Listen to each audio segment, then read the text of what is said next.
ओशो कहते हैं एक किशोर ऋषि हरद्युमत गौतम के आश्रम में पहुंचा था। वह सत्य को जानना चाहता था। ब्रह्म के लिए उसकी जिज्ञासा थी। उसने ऋषि के चरणों में सिर रखकर कहा, आचार्य, मैं सत्य को खोजने आया हूँ। मुझ पर अनुकंपा करें और ब्रह्म विद्या दें। मैं अंधा हूँ और आंखें चाहता हूँ। उस किशोर का नाम था सत्यकाम। ऋषि ने उससे पूछा, वत्स, तेरा गोत्र क्या है? तेरे पिता कौन है? उनका नाम क्या है? उस किशोर को अपने पिता का कोई ज्ञान न था, ना ही गोत्र का पता था। वह अपनी माँ के पास गया और उससे पूछकर लौटा, और उसकी माँ ने उससे जो कहा उसने जाकर ऋषि को कहा। वह बोला, भगवान, मुझे अपने गोत्र का ज्ञान नहीं है, ना ही मैं अपने पिता को जानता हूँ। मेरी माँ को भी मेरे पिता का ज्ञान नहीं है। उससे मैंने पूछा तो उसने कहा कि युवावस्था में वह अनेक भद्र पुरुषों के साथ रमती और उन्हें प्रसन्न करती रही। उसे पता नहीं है कि मैं किससे जन्मा हूँ। मेरी माँ का नाम जाबाली है, इसलिए मैं सत्यकाम जाबाल हूँ। ऐसा ही आपसे बताने को भी उसने कहा है।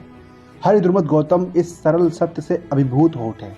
उन्होंने उस किशोर को हृदय से लगा लिया और बोले, मेरे प्रिय, तू निश्चय ही ब्राह्मण है। सत्य के लिए ऐसी आस्था ही ब्राह्मण का लक्षण है। तो ब्रह्म को जरूर ही पा सकेगा, क्योंकि जिसमें स्वयं के प्रति सच्चा होने का साहस है, सत्य स्वयं ही उसे खोजता हुआ उसके द्वार आ जाता है।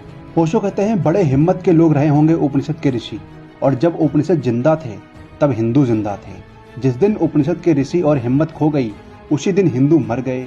हिंदू अब एक सड़ती हुई लाश हैं। वे सिर्फ नियम से चलते हैं। अब उनके पास शास्त्र है, सत्य नहीं। लेकिन जिस दिन गौतम ने यह वक्तव्य दिया कि तू ब्राह्मण है, और हृदय से लगा लिया सत्यकाम को और कहा, सत्य के लिए ऐसी आस्था ही ब्राह्मण का लक्षण है। तू कहाँ पैदा हुआ, किससे पैदा हुआ, यह बात व्यर्थ है।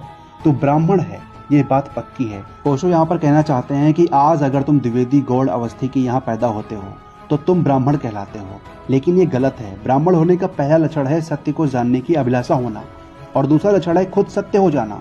जैसे सत्यकाम ने ऋषि से सत्य बोला कि वो वैश्य का पुत्र है। वो झूठ भी बोल सकता था, लेकिन उसने सत्य बोला, इसीलिए सत्य ने सत्य को अपना लिया और ऋषि ने दीक्षा दी। अगर शास्त्रों के ज्ञाता होते ऋषि तो उसे बिल्कुल भी ना अपनाते, लेकिन उन्हें सत्य का ज्ञान था, इसीलिए उन्होंने सत्य को अपना लिया।